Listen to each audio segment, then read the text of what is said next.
राज्यात 30 जूनपूर्वी शेतकरी कर्जमाफी देणार असल्याची घोषणा कृषी मंत्री दत्तात्रय भरणेंनी केली आहे। शेतकरी कर्जमाफीबाबत प्रवीण परदेशी यांच्या अध्यक्षतेखाली समिती स्थापन करण्यात आली आहे।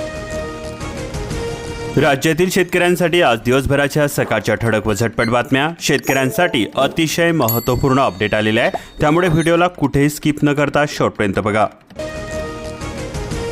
पावसाच्या तडाख्याने रब्बीचे क्षेत्र गारज झालेले असून अहिल्यानगर मराठवाड्यामध्ये सर्वाधिक नुकसान झालेले आहे। राज्यामध्ये 16 ते 19 मार्च दरम्यान झालेल्या पूर्वमोसमी पाऊस आणि गारपिटीमुळे विविध जिल्ह्यांमध्ये 51,488 हेक्टर क्षेत्रावरील रब्बी पिकांसह फळपिकांचे नुकसान झालेले आहे।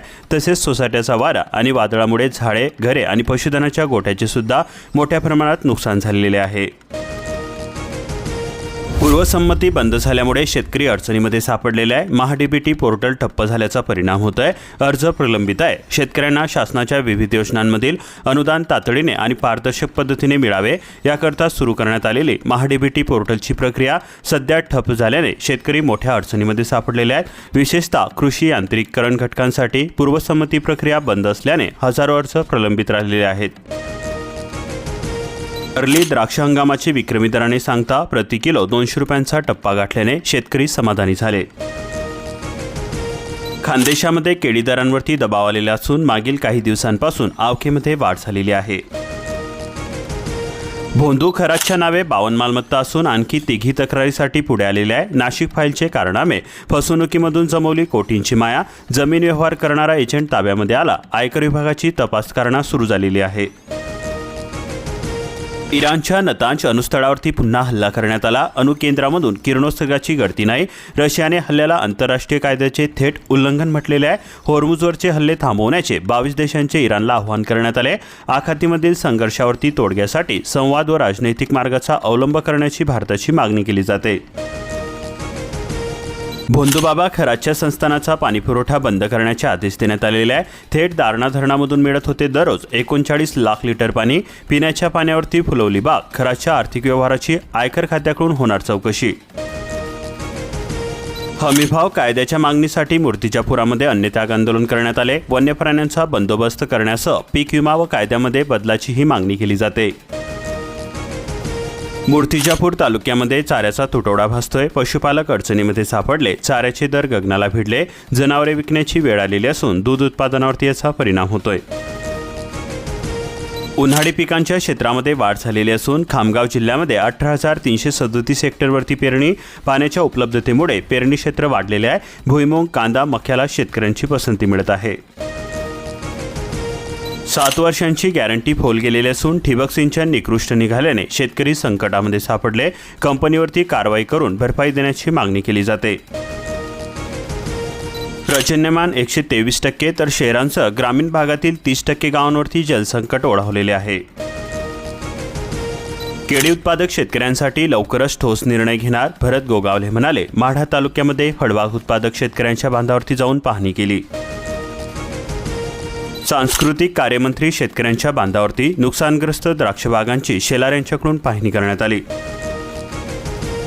केरोसिन वाटप करायचं कुठून, पेट्रोल पंप की रेशन दुकानामधून पुरवठा अधिकाऱ्यांकडे मागितला अभिप्राय। दुकानदारांना परवाना नूतनीकरण करून घेण्याच्या सूचना देण्यात आल्या। नुकसानग्रस्तांना विशेष पॅकेज देण्याची मागणी केली जाते। नांदगाव तालुक्यामधील गारपिटीग्रस्त भागांची भंगरेकडून पाहणी करण्यात आली। नांदूर शिंगोटे शिवारामध्ये सलग दुसऱ्या दिवशी सुद्धा बिबट्याचे दर्शन झाले। दहशत कायम असून वन विभागाने लावला पिंजरा, शेतकऱ्यांनी रात्र काढली जागून। 70% लघु मध्यम उद्योग ठप्प झालेले असून औद्योगिक गॅसचा पुरवठा हा 16 दिवसांपासून बंद आहे, पण व्यवस्थापनाने कामगारांना कमी केलेले नाही। गुढीपाडव्यानंतर मोढ्यामध्ये गहू ज्वारीची आवक वाढलेली असून 2 दिवस 1,339 क्विंटलची आवक झाली। तुरीला 7,500 रुपये तर सोयाबीनला 5,400 रुपये असा भाव मिळाला। महिला बचत गटांच्या शेती अवजार बँकांसाठी 24 लाख रुपयांपर्यंत अनुदान मिळणार आहे। याकरता इच्छुक महिला बचत गटांना 5 एप्रिलपर्यंत पोखराच्या अधिकृत पोर्टलवरती अर्ज करावा लागणार आहे। गारपीट, वादळी वाऱ्याने पिकांचे मोठे नुकसान झालेले आहे। शेतामधील तोड कांदा सुसाट वाऱ्याने आळवा झाल्यामुळे शेतकऱ्यांचे मोठे नुकसान झालेले आहे। सीसीआयच्या हमीभाव खरेदी केंद्रावरती व्यापाऱ्यांचा डल्ला। ऑनलाईन नोंदणी अनिवार्य असून शेतकऱ्यांच्या नावाखाली खासगी व्यापारी लाभार्थी। 2421 हेक्टरवरील रब्बी पिकांना तडाखा बसलेला असून पंचनामे सुरू करण्यात आलेले आहे. 115 गावांमध्ये सर्वाधिक फळबागांचे नुकसान झालेले आहे. भरपाई देण्याची मागणी होते शेतकऱ्यांमधून. लाडकी बहीण योजनेच्या लाभार्थ्यांसाठी समाधान कक्ष 31 मार्चपर्यंत असणार मुदत. धक्कादायक बाब, 4 दिवसाआड एका शेतकऱ्याचा बळी जातोय. उपाययोजना मात्र शून्य आहे. 15 महिन्यामध्ये 112 शेतकऱ्यांनी आपली जीवनयात्रा संपवली. प्रशासन प्रश्नचिन्ह निर्माण करतंय. नैसर्गिक आपत्ती ठरते कारणीभूत. शेतकऱ्यांना पीक कर्ज भरण्यास 30 जूनपर्यंत मुदतवाढ द्या. किसान न्याय हक्क संघर्ष समितीची मुख्यमंत्र्यांकडे मागणी केली जाते. तहसीलदारांना साकडे घालण्यात आले. रब्बी हंगामामध्ये युरिया संयुक्त खतांचा झाला सर्वाधिक वापर. रासायनिक खतांचा 61,000 मेगाटन साठा सद्यस्थितीमध्ये अमरावती जिल्ह्यामध्ये शिल्लक आहे. बाजार समित्यांमध्ये सोयाबीन कापूस दरांमध्ये उठाव दिसून येत आहे. तूर हरभऱ्यामध्ये मात्र घसरण दिसते. कापसामध्ये क्विंटल मागे 100 ते 200 रुपयांची वाढ झालेली आहे. तुरीचे दर हमीभावापेक्षा मात्र कमी आहेत. नोंदणी ही 4,500 तर खरेदी 804 शेतकऱ्यांची. उद्दिष्ट वाढवले नसल्याने धानाची मातीमोल भावामध्ये खासगी व्यापाऱ्यांना विक्री केली जाते. बोनसचे काय झाले असा प्रश्न शेतकऱ्यांकडून उपस्थित केला जातोय. शेतकऱ्यांचे 800 रुपये प्रति क्विंटल नुकसान होत आहे.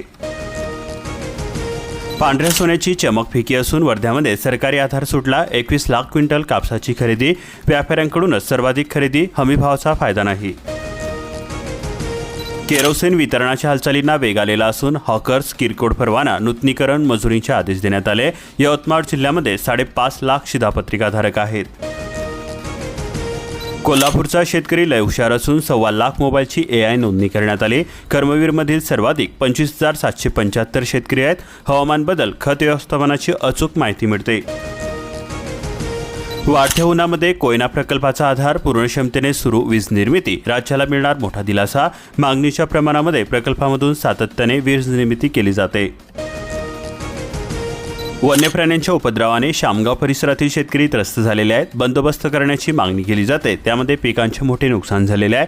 कधी अवकाळी पाऊस तर कधी दुष्काळ आणि पीक चांगले आले तर वन्य प्राण्यांचा उपद्रव. अशा तिहेरी संकटामुळे शामगाव येथील शेतकरी हतबल झालेले आहेत. शेवग्याचे भाव कोसळलेले असून शेतकरी अडचणीमध्ये सापडलेले आहे. हवामानाचा फटका बसतोय. उत्पादनामध्ये 60% घट दिसून येते. खर्च सुद्धा निघणे कठीण झालेले आहे. ज्वारीच्या कोठारामध्ये अवकाळीचा विडा. ज्वारीची लागवड अधिक झालेली असून 35 क्विंटल एकरी ज्वारीचे उत्पादन घेतले जात आहे. घरकुल सर्वेक्षणासाठी 3 दिवसांची मुदतवाढ घेण्यात आली. रमाई आवास योजना तब्बल 4,200 लाभार्थ्यांच्या जागांची प्रत्यक्ष पाहणी करण्यात आली. सर्वेक्षणानंतर पात्र लाभार्थ्यांची यादी जाहीर करण्यात आली. पडसाडीमध्ये 3 एकर द्राक्षबाग भुईसपाट झालेले असून वादळी वाऱ्यांचा परिणाम होतोय. शेतकऱ्यांचे 50 लाख रुपयांचे नुकसान झालेले असून नुकसान भरपाईची मागणी केली जाते. येरडाकाठी वादळाने आंबा पिकांची हानी झालेली आहे. बागा बांधावरील झाडे वाऱ्याने जमीनदोस्त झाली. फळांचे यामध्ये सुद्धा मोठे नुकसान झाले. कृष्णा पंचगंगा वारणीचे प्रदूषण चिंताजनक असून हातकंगले शिरोड तालुक्यातील नागरिक शेतकरी बिडख्यामध्ये सापडले. पिण्याच्या पाण्याचा प्रश्न दिवसेंदिवस गंभीर होतोय. संगमनेरामध्ये गारपिटीने 125 हेक्टर क्षेत्रामध्ये हानी झाली. पठार भागामध्ये 180 शेतकऱ्यांना फटका बसलेला आहे. शेतकऱ्यांसाठी मुख्यमंत्री ग्रामीण पशुधन उपाययोजना योजनेचा लाभ घेण्याचे पशुसंवर्धन विभागाचे आवाहन केले जाते. येवला खरेदी विक्री संघ ठरला तारणहार. विक्रमी मक्का खरेदीमुळे 800 शेतकऱ्यांना याचा फायदा झालेला आहे. गारपिटी अवकाळीमधून शेतकऱ्यांना दिलासा मिळतोय. महावितरणाच्या भोंगड कारभाराचा शेतकऱ्यांना फटका बसतोय. करमाळा तालुक्यामधील विविध गावांच्या शेतकऱ्यांमधून असंतोष निर्माण होत आहे. वादळी वारे गारांच्या पावसाने शेतकऱ्यांचे कष्ट मातीमध्ये गेले. मळोली परिसरामधील अवकाळी पावसामुळे केळी, द्राक्ष, गहू, हरभरा, ज्वारी या पिकांचे अतोनात नुकसान झालेले आहे. यामुळे शेतकरी पूर्णतः हवालदिल झालेले आहेत. शेतकऱ्यांच्या केळीच्या थकीत रकमेचा प्रश्न मार्गी लावू. रोह्यो मंत्री गोगावले यांच्या बैठकीमध्ये आश्वासन देण्यात आले. 10 जिल्ह्यांना येलो अलर्ट जारी करण्यात आलेला आहे. पावसाचे अलर्ट राज्यामधील बहुतांश भागामधून क्षीण झालेले होते. मात्र पावसाचा मुक्काम हा 10 जिल्ह्यांमध्ये वाढलेला आहे. या ठिकाणी 23 व 24 मार्च रोजी वादळी वाऱ्यांसह गारपिटीचा अंदाज व्यक्त करण्यात आलेला आहे. त्यामुळे हवामान विभागाने येलो अलर्ट सुद्धा दिलेला आहे. कोकणामध्ये 22 ते 25 मार्च दरम्यान उष्णतेच्या लाटेचा येलो अलर्ट देण्यात आलेला आहे. अहिल्यानगर, पुणे, सातारा, सोलापूर, नांदेड, लातूर, धाराशिव, चंद्रपूर, गडचिरोली, गोंदिया या 10 जिल्ह्यांना पावसाचा येलो अलर्ट देण्यात आलेला आहे. कान्होपठार उपसा सिंचन योजनेस मिळणार गती. आमदार दाते सर्वेक्षणास प्रारंभ झाला. 90 लाख रुपयांचा निधी मंजूर करण्यात आला. नुसते पंचनामेच नको तर प्रत्यक्षामध्ये नुकसान भरपाई द्या, झावरे पाटील म्हणाले. उपमुख्यमंत्री शिंदेशी साधला संवाद. अपरिपक्व कांदा काढणीची लगीनघाई असून भेंडा परिसरामधील शेतकऱ्यांनी घेतली अवकाळी पावसाची धास्ती. महायुती सरकारने कर्जमाफीचा शब्द पाडला. आमदार मोनिका रासडी म्हणाले. आंगसखाड येथे विविध विकास कामांना यावेळी प्रारंभ करण्यात आला. 85 गावे, 159 वाड्यांचा पाणीटंचाईचे दुर्भिक्ष. 244 योजनांसाठी 171 लाख रुपयांचे टँकरने पाणी पुरवठा करण्यात आला. पोलादपूर परिसरामध्ये धरणाची कामे गतीने पूर्ण करणे गरजेचे आहे. कर्ज मिळणं झाले सुलभ. नियमांचे ओझे सुद्धा कमी झाले. MSMEंना दिलासा. कर्ज ही योजनेमध्ये केंद्राने केली सुधारणा. युद्धाची झळ खिशाजवळ. इंधन, रसायने, खते सुद्धा महागली असून जनता सुद्धा वैतागलेली आहे. वाढत्या महागाईमुळे देश होरपळणार आहे असे राहुल गांधी म्हणाले. शेगावमध्ये 5046 घरकुलांना लागणार कात्री. लाभार्थी सैरेभैरे. 31 मार्चची डेडलाईन देण्यात आली. काम सुरू न केल्यास घरकुल रद्द होणार. अनुदान सुद्धा होणार वसूल. मुलांना दरमहा 2250 रुपयांचा आधार. पण शासनाकडून मिळेना अनुदान. राज्यामध्ये 37.44 लाख लिटर रॉकेल कोटा झाला निश्चित. शासन निर्णय जारी करण्यात आला. किती, कसे, केव्हा वितरण होईल याबाबत मात्र अजून सुद्धा अस्पष्टताच आहे. अशाच प्रकारच्या महत्त्वपूर्ण बातम्यांसाठी आताच आपल्या चॅनलला सबस्क्राईब करून बेल आयकॉनला ऑलवरती सेट करून घ्या, जेणेकरून नवनवीन अपडेट्स तुम्हाला सर्वात अगोदर बघायला मिळेल. आणि हा व्हिडिओ जास्तीत जास्त शेतकरी मित्रांपर्यंत शेअर करा.